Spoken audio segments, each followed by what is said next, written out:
राधे राधे। कैसे हैं आप सभी लोग? आशा करते हैं आप सभी अच्छे होंगे, स्वस्थ होंगे, मस्त होंगे। आज है योगिनी एकादशी। योगिनी एकादशी की आप सभी को ढेर सारी शुभकामनाएं। योगिनी एकादशी की पूजा कैसे करनी है और योगिनी एकादशी व्रत कथा। एकादशी का व्रत सभी पापों से मुक्त कराने वाला होता है। एकादशी भगवान विष्णु को बहुत प्रिय होती है। एकादशी तिथि भगवान विष्णु श्री हरि नारायण को समर्पित होती है। एकादशी को बहुत ही पुण्य तिथि कहा जाता है। एकादशी का व्रत करने से हर मनोकामना की पूर्ति होती है। एकादशी करने वालों से श्री हरि नारायण बहुत ही प्रसन्न होते हैं। एकादशी भगवान विष्णु को समर्पित होती है। एकादशी का व्रत कैसे किया जाता है? बहुत सारे लोग एकादशी का व्रत अलग अलग तरीके से रखते हैं। एकादशी त्रिदिवसीय व्रत में आता है।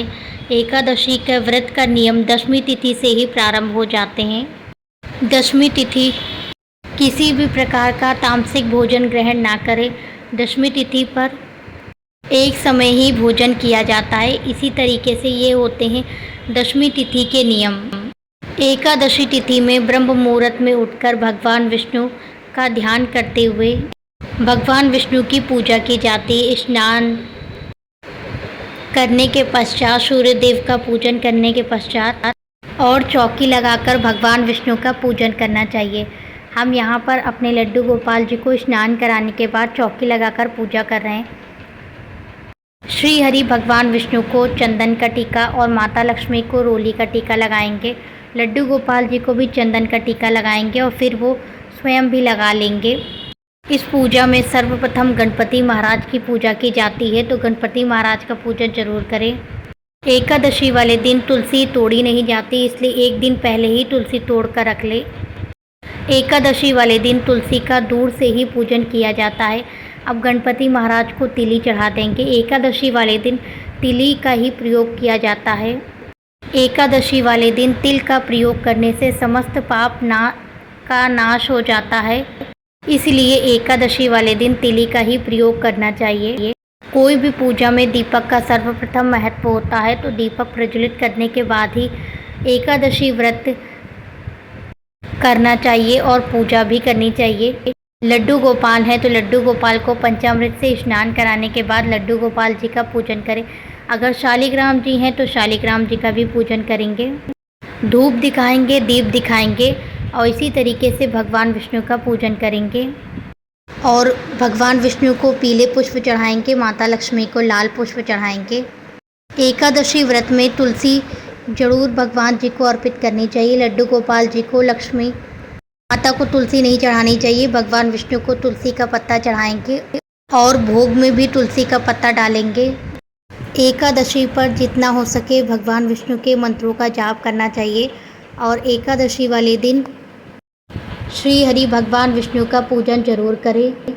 यह पूजन मंदिर में भी कर सकते हैं और अलग से चौकी लगाकर भी भगवान विष्णु का पूजन किया जा सकता है। आप सभी को तुलसी का पत्ता चढ़ा देंगे और भोग में भी तुलसी का पत्ता जरूर डालें। गणेश जी के भोग में तुलसी का पत्ता नहीं डाला जाता है। लड्डू गोपाल जी के भोग में तुलसी का पत्ता जरूर डालें और फिर भोग लगा देंगे। लड्डू गोपाल जी को भोग लगा देंगे। पहले गणपति महाराज को भोग लगाएंगे और फिर लड्डू गोपाल जी को भोग लगा देंगे। भोग में कुछ भी ले सकते हैं, जो सीजन के फल हैं वो ले सकते हैं। आज योगिनी एकादशी है, उसमें मिश्री का महत्व होता है, तो योगिनी एकादशी पर मिश्री का भोग जरूर लगाएं। लड्डू गोपाल जी को, राधा रानी को, लक्ष्मी नारायण को, सभी को मिश्री का भोग लगाया जाता है, तो मिश्री का भोग लगाएं लड्डू गोपाल जी को। किसी भी व्रत को करने से पहले संकल्प लिया जाता है, तो भगवान विष्णु का नाम लेते हुए संकल्प लेंगे एकादशी व्रत का। और व्रत का संकल्प लेने के बाद कथा पढ़ेंगे। कथा पढ़ने से पहले हाथ में पुष्प और तिली लेंगे और फिर कथा पढ़ेंगे। पूजा में जितने ज़्यादा हो सके भगवान विष्णु के मंत्रों का जाप करना चाहिए और जो दक्षिणा है वो लक्ष्मी नारायण जी को चढ़ा देंगे। और अब एकादशी व्रत कथा पढ़ेंगे। श्रीमन्नारायण नारायण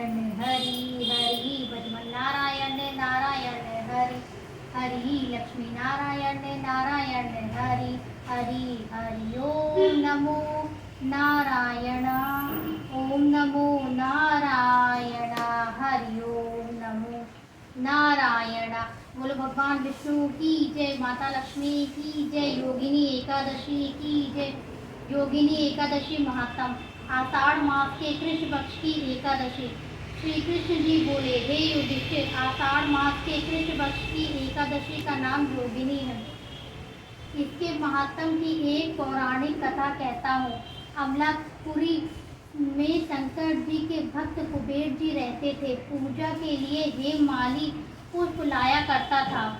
उसकी स्त्री अति सुंदर थी, उसका नाम विशालाक्षी था। हेममाली एक दिन मानसरोवर में पुष्प तोड़कर घर लाया। पत्नी की छवि देखकर कामाकुत हो गया, पूजा के फूल भूल गया। कुबेर भंडारी रास्ता देखते रह गए और माली के घर फोक शास्त्र की क्रिया होने लगी। यक्ष पति कुबेर ने गुप्त यक्षों को भेजा। उसके कुकर्मों को देखकर वह महाअंधे ने उनको न देखा। कुबेर ने माली को बुलाकर कहा, अरे महापापी नीच, तूने मेरे पूज्य वर शिव जी का तिरस्कार किया है। इस कारण श्राप देता हूँ, तो स्त्री के वियोग में दुख भोगेगा, मृत्यु लोक में जाकर कोढ़ी होगा।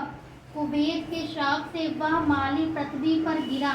स्त्री का वियोग हो गया, कोढ़ी बनकर कष्ट पाने लगा। शरीर से तो दुर्गंध आती थी, परंतु अतः कारण उसका दर्पण के समान शुद्ध था। शंकर भक्ति के प्रभाव से उसे पिछले जन्म की स्मृति थी। पश्चाताप करने के लिए वह हरिद्वार में आया, गंगा जी के स्नान किया, परंतु मक्खियों ने पीछा न छोड़ा, भिन्न भिन्न करती रही। अंत में पतित पावनी देवभूमि उत्तराखंड को चला गया। देव प्रयाग होता हुआ जमुत्री के तट पर गया। चिरंजीवी मुनि मार्कंडे का आश्रम था। उसके दर्शन से मक्खियां अंतर्ध्यान हो गई। हेममाली उनके चरणों में गिर पड़ा, अपने अपराध की कथा सुनकर उनको मुक्ति का उपाय पूछा। मार्कंडे बोले, आप आषाढ़ मास के कृष्ण पक्ष की एकादशी व्रत विधि सहित करो, समस्त पापों का नाश हो जाएगा। अतः हेममाली ने मुनि की शिक्षा से योगिनी एकादशी का व्रत किया।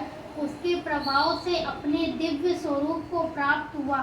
जो फल 18,000 ऋषियों को भोजन खिलाने से मिलता है, वह एकादशी महात्म को सुनने से मिलता है। फलाहार, इस दिन मिश्री का सागर लेना चाहिए।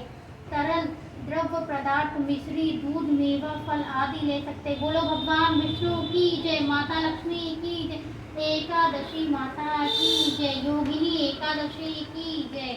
कथा पढ़ने के बाद भगवान विष्णु की आरती करेंगे। पहले गणपति महाराज की, फिर लक्ष्मी नारायण जी की, भगवान विष्णु की आरती करेंगे। योगिनी एकादशी की पूजा हो गई है, आप लोग भी दर्शन कर लीजिए। अगर आपको वीडियो पसंद आई हो तो वीडियो को लाइक कीजिए, शेयर कीजिए, सब्सक्राइब कीजिए और ऐसे ही वीडियो देखने के लिए चैनल पर बने रहिए। अपनी राय कमेंट में ज़रूर बताइएगा। कमेंट में जय श्रीमन नारायण ज़रूर लिखिए। राधे राधे।